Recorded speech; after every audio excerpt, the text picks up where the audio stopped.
Mais pour l'heure, comme tous les jours, les acteurs de l'actualité en direct sur Europe 1 et je suis en ligne avec le président de la BPI. Bonjour Nicolas Dufour. Bonjour. La Banque publique d'investissement, organisme public qui sert à financer, développer des entreprises, à la fois banque et fonds d'investissement. J'essaie de faire au plus simple et au plus pédagogique. Si on est en guerre d'un côté sanitaire et de l'autre économique, est-ce qu'on peut dire que dans ce dispositif, c'est vous le bras armé de l'État, de Bercy au moins ? Oui, on est un peu le bras armé de Bercy, bien sûr. Écoutez, il y a une dizaine de jours, vous avez des dizaines de milliers d'entreprises qui ont subi ce qu'on ne souhaite à personne, c'est-à-dire un arrêt brutal de leur chiffre d'affaires, une espèce de crise cardiaque, dont on sait qu'elle est quand même éphémère. Elle va durer quelques mois, mais c'est une épidémie, c'est pas une crise économique profonde et durable. Et donc, il faut absolument leur faire des facilités en trésorerie qui leur permettent de passer l'épreuve. Et on a donc lancé, il y a maintenant une dizaine de jours, un pont aérien de cash. Voilà. C'est important ce que vous dites. Vous dites que c'est une épidémie et pas une crise. J'entends par là qu'il n'y a pas de crise systémique, il n'y a pas de remise en cause de notre système. Écoutez, pour l'instant, non. Donc il y a un mouvement d'union nationale qui est tout à fait impressionnant pour passer cette épreuve, qui est une épreuve sanitaire, prophylaxique, médicale, qui a des conséquences incroyablement angoissantes pour les entrepreneurs et pas seulement pour eux. Et notre rôle à nous, à la BPI, c'est d'accompagner nos clients. Oui, et par exemple, l'État qui se porte garant, on l'a entendu dans la voix d'Emmanuel Macron, l'État qui se porte garant sur 300 milliards d'euros de crédit. Là, le garant, quand on dit l'État, c'est vous. Alors c'est nous qui allons être opérateurs de ce gigantesque programme, tout à fait inédit depuis la Seconde Guerre mondiale, ça n'a jamais été fait. Une manière de dire que, pour ceux qui nous écoutent, le produit qui va permettre aux entrepreneurs de passer le précipice, le pont en fait, c'est un prêt sans garantie.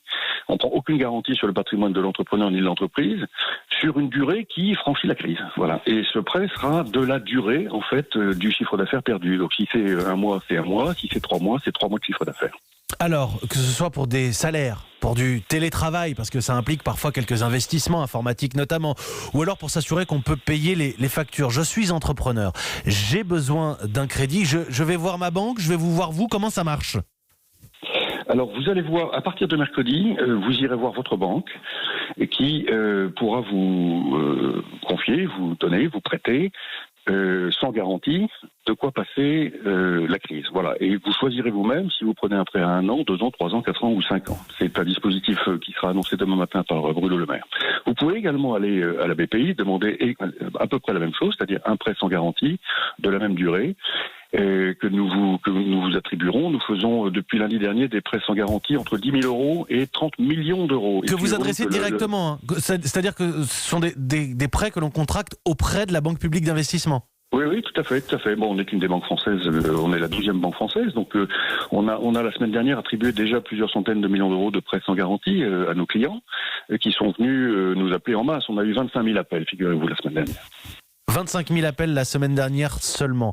Aujourd'hui, j'entends que je peux toquer finalement au guichet de la BPI. Je suis entrepreneur en difficulté ou anticipant des difficultés dans les semaines à venir. On peut s'adresser directement à vous.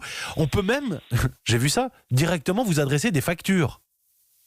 Oui, alors absolument, ça c'est une grosse activité qu'on appelle la facturage. C'est-à-dire que vous avez un poste client, vous avez les factures, vous venez les mobiliser chez nous, on vous les achète et c'est nous qui nous ferons payer ensuite par celui qui vous les a envoyés. 25 000 appels la semaine dernière, vous le disiez Nicolas Dufour. Quel est le profil de l'entreprise qui fait appel à la BPI ? Oh, c'est très variable. Vous savez, il y a ceux qui viennent chercher plusieurs milliers d'euros, donc c'est des petites TPE ou toutes petites PME. Et puis il y a ceux qui viennent chercher 20, 30, 50 millions d'euros, parce que tout d'un coup, le ciel leur est tombé sur la tête. Vous pensez à des voyagistes, vous pensez à des chaînes hôtelières qui ont des dizaines d'hôtels et aux côtés desquels nous nous sommes portés immédiatement il y a 15 jours. Aujourd'hui, on a entendu Bruno Le Maire dire que si nécessaire, l'État pourrait renationaliser, si besoin. Dans ce cas, c'est vous qui seriez à la manœuvre ? Écoutez, BPI France, on a un portefeuille très important puisqu'on est au capital déjà d'à peu près 4000, figurez-vous, entreprises françaises, directement et indirectement. On est toujours minoritaire. Toujours. Donc BPI France n'est pas le véhicule par lequel on peut prendre une position majoritaire au capital d'une entreprise.